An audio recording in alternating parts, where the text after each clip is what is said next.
तुम्हाला पाहिजे ते नाही, आम्हाला पाहिजे तेच करू। तुमच्यामुळे महाराष्ट्राला नख लागत असेल तर अंगावर येऊ, राज ठाकरेंचा सत्ताधाऱ्यांना इशारा। पुण्याच्या विकासात दादागिरी सुरू असल्याचं मुख्यमंत्री फडणवीसांचं वक्तव्य। तर दादागिरी नेमकी कुणाची? मुख्यमंत्र्यांनी नावं जाहीर करावीत, रोहित पवारांचं आव्हान। तर तुम्ही कधी कारवाई करणार? सुप्रिया सुळेंचा सवाल।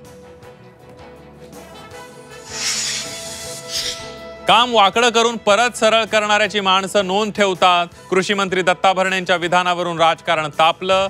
वाकडं काम करूनच ते सत्तेवर आलेत, संजय राऊतांचा टोला। तर वाकडी कामं करण्यासाठी मंत्री केलेलं नाही, रोहित पवारांचा इशारा। पर्यावरण खात्याकडे निधीची कमतरता, निधीवरून पंकजा मुंडेंची खतखत। सरकारनं निधीची व्यवस्था करण्याची पंकजा मुंडेंची मागणी।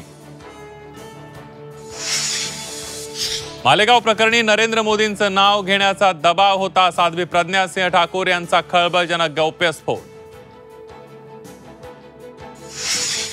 महादेवी हत्तीण वनताराला जाणं हे षडयंत्र, माजी खासदार राजू शेट्टींचा गंभीर आरोप। वनताराला वन्यजीव संरक्षण कायद्यानुसार मान्यता नसल्याचाही दावा।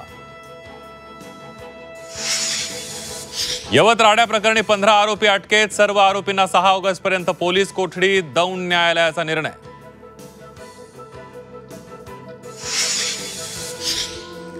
आणि सोमनाथ सूर्यवंशी मृत्यू प्रकरणात खुनाचा गुन्हा दाखल, कोर्टाच्या आदेशानंतर अज्ञाताविरोधात गुन्हा दाखल, परभणी पोलीस अधीक्षकांची माहिती।